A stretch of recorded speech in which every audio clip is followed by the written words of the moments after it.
Imagine this.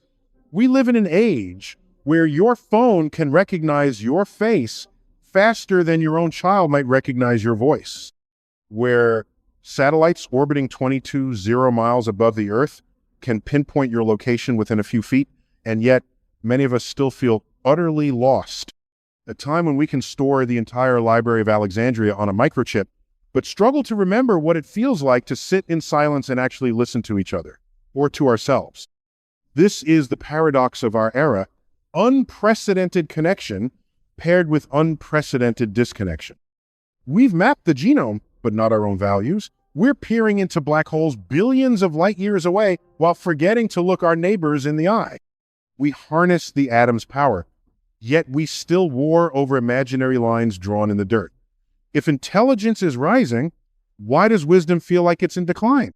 The very planet that gave us life, our Earth, this cosmic cradle of carbon, calcium, water, and wonder groans beneath our ambitions. Forests fall, oceans rise, the temperature climbs, and all the while, we move faster, but to where? You see, something is splitting, not just politically or economically or culturally, though. Yes, all of that too. The split is deeper, more fundamental. It's a rift in consciousness itself, a divergence between the world we've inherited and the world we must imagine if we hope to survive. The ancient Greeks called Earth Gaia, a living entity, and modern science, in its own language, is starting to agree. The Gaia hypothesis suggests our planet is not merely a rock with life on it, but a vast, interconnected organism, a breathing, pulsing system of feedback loops, rhythms, and balances. You can think of it as Earth's own immune system, resilient, adaptive, but not infinite. Now imagine this organism is evolving, not metaphorically, not poetically, but actually the Earth is transitioning, shifting, not in some mythical sense, but in a thermodynamic one. It's undergoing entropy reallocation. Systems once stable are becoming unstable. Energy is redistributing. The climate is changing not randomly, but as a response, as if Earth itself is trying to shed a fever. And just like in biology, when an organism evolves, not all cells come along for the ride. So the question becomes, which part of the system are you? In quantum physics, there's a phenomenon called decoherence. When a particle becomes entangled with its environment, its behavior collapses from possibility into a single outcome. In simpler terms, when something becomes too embedded in its old state, it loses the potential to evolve into a new one. This is what's happening to human consciousness. The split is not just technological, it's vibrational. Some minds are becoming entangled in fear, scarcity, division, the residue of an old Earth, while others are tuning to something subtler, higher curiosity, compassion, interdependence. Not everyone will make the shift, and that's not a threat, it's physics. Imagine the human species as a river branching into two streams. One bends toward inertia, same systems, same suffering, same stories retold in louder, more distracted tones.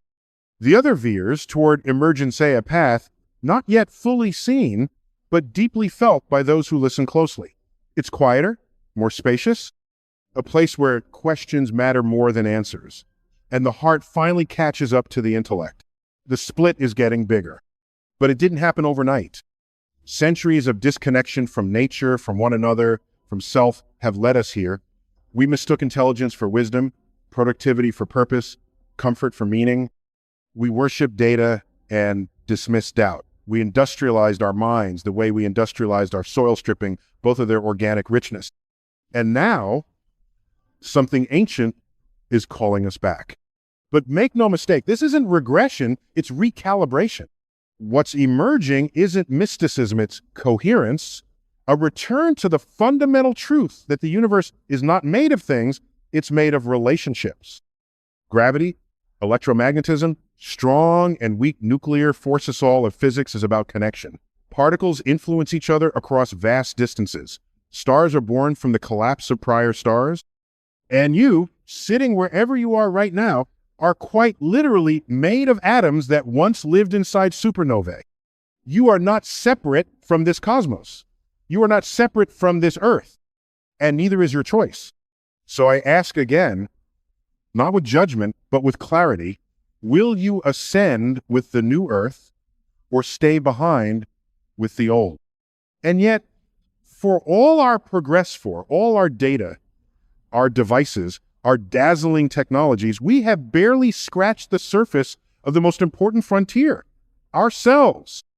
Humanity, in its modern expression, is like a spacecraft that's mastered propulsion but hasn't figured out where it wants to go. We accelerate without direction, innovate without introspection. We've got the engine of gods, but the steering wheel of children, and that's dangerous, because now, for the first time in known history, we are wielding powers once attributed only to myth. We can alter the genome, simulate intelligence, warm the climate, rewrite ecosystems. We have become, in essence, co-creators with nature, and yet we behave as if we're spectators, or worse, as if we're exempt. But the cosmos does not grant exemptions. The laws of physics are impartial. The biosphere is indifferent. Entropy doesn't care if your intentions were good. And when the balance is upset, when the data stream flows faster than the moral stream, we begin to lose coherence, and that loss becomes a tear in the very fabric of society. So where does that leave us? Right here, in this moment, on a small blue world orbiting an average star, in a galaxy that's drifting slowly through an expanding universe. And yet within that humbling cosmic context, we are making choices every day that ripple out in all directions. Choices about what we value, what we believe, what we fight for, or what we ignore. This is why the split matters. It's not about who's right and who's wrong. It's not about political camps or spiritual tribes. It's not even about being woke or asleep. It's about alignment. Are your actions aligned with life or decay? Are your beliefs aligned with interconnection or isolation? Are your values rooted in permanence or adaptation? Because here's the deeper truth. Evolution isn't just a biological process. It's a conscious one. And right now, consciousness itself is undergoing a mutation. Not everyone feels it, but maybe you do. Maybe you've begun to question the noise. Maybe you've started to crave stillness. Maybe the headlines feel like static, and you find yourself longing for some deeper, clearer frequency that speaks not to your fears, but to your potential. That is the signal of the new earth. And like all signals, it can only be received by those who tune in. And so the question becomes more than rhetorical. How do you know if you're shifting? How do you sense that you're no longer just living on earth, but evolving with it? You might think the signs would be Gransom trumpet blast revelation, a sudden burst of cosmic clarity. But no, the first signs are small, subtle, almost shy. They begin as restlessness. You're scrolling your feed, surrounded by dopamine distractions, and yet you feel empty. Not depressed, not broken, just hollow. As if the things that used to spark joy now feel like static. And the loudest voice in the room suddenly seems like it has the least to say. This isn't apathy, it's awareness. You're beginning to see through the surface of things, to question what you used to accept. Advertisements feel manipulative. The news feels performative. The metrics of success, likes, dollars, titles, begin to blur into something absurd. And a quiet question keeps whispering at the edge of your awareness. What is this all for? That's the first sign, a shift in perception. Then comes the second, a shift in sensation. Time starts behaving differently, not in a mystical way, but in a psychological one. Hours stretch, days blur. The pace of the world feels dissonant either, too fast to be meaningful or too slow to be relevant. You begin craving simplicity, silence, walks without earbuds, meals without screens. You start to feel life again in the wind, in music, in a friend's eyes. You begin noticing that joy has nothing to do with consumption. and everything to do with connection. That's the second sign, a shift in values. And then the third, a shift in identity. You start to unhook from the labels, from the old stories you were told to believe about yourself. I'm not good enough. I must always be productive. Success is everything. These narratives lose their gravity, like old satellites falling out of orbit. You begin asking deeper questions. Who am I beneath the roles? What am I without the algorithm's approval?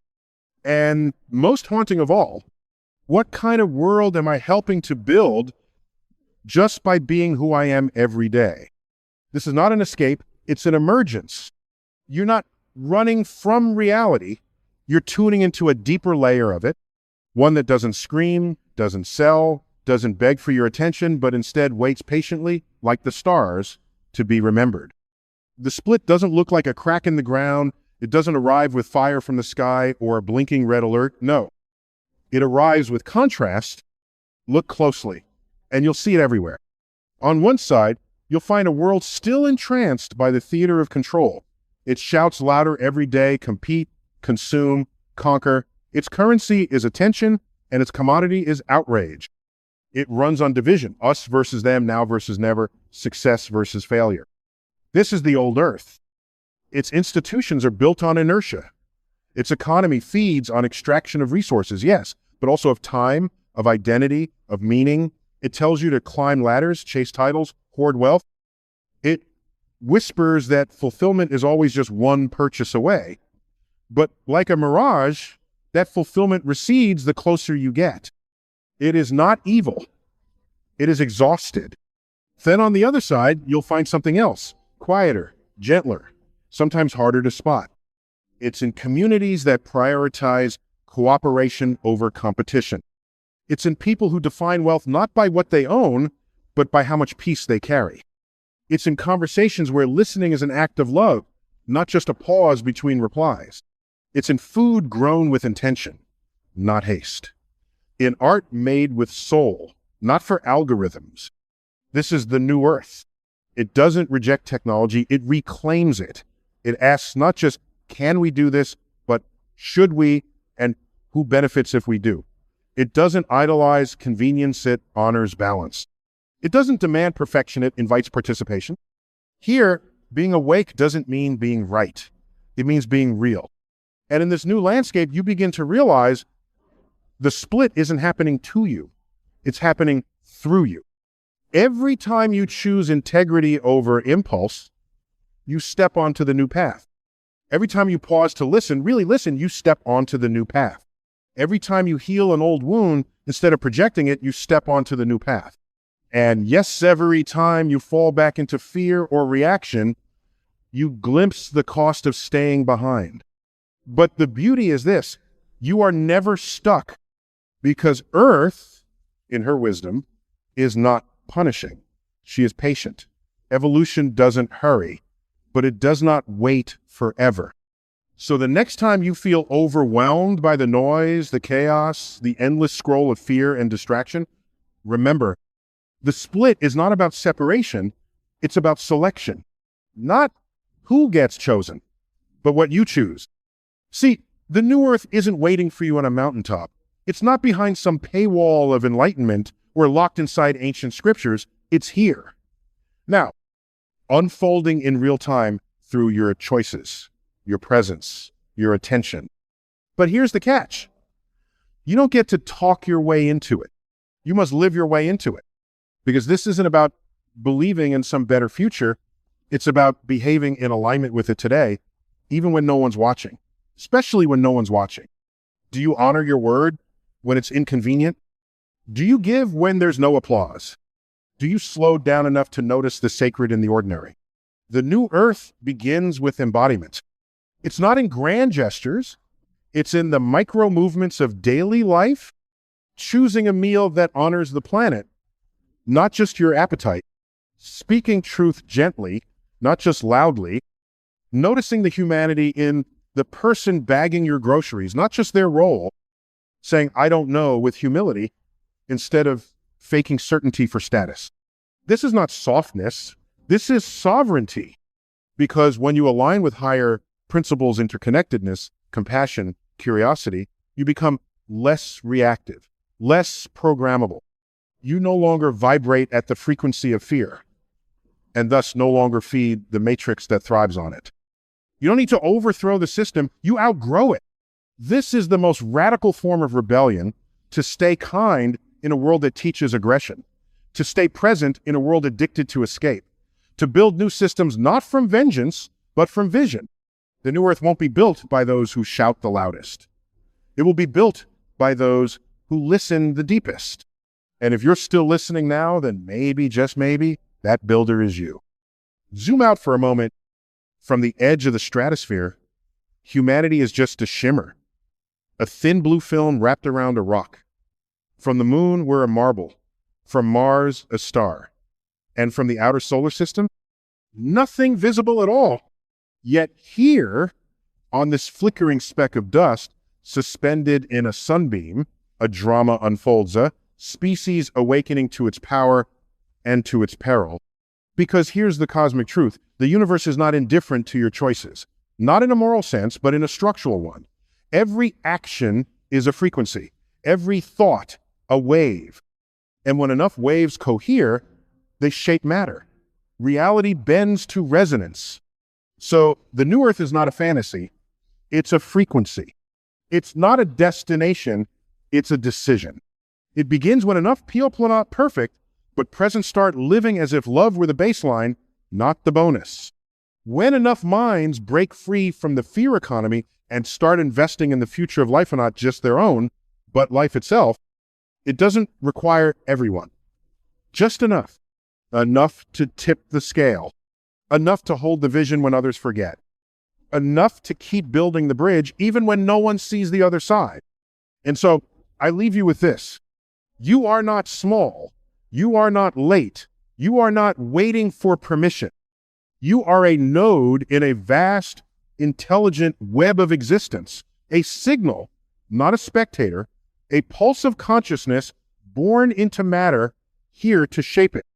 And though the split is getting bigger, the choice has never been clearer. Will you stay in the orbit of the old defined by fear, control, and entropy?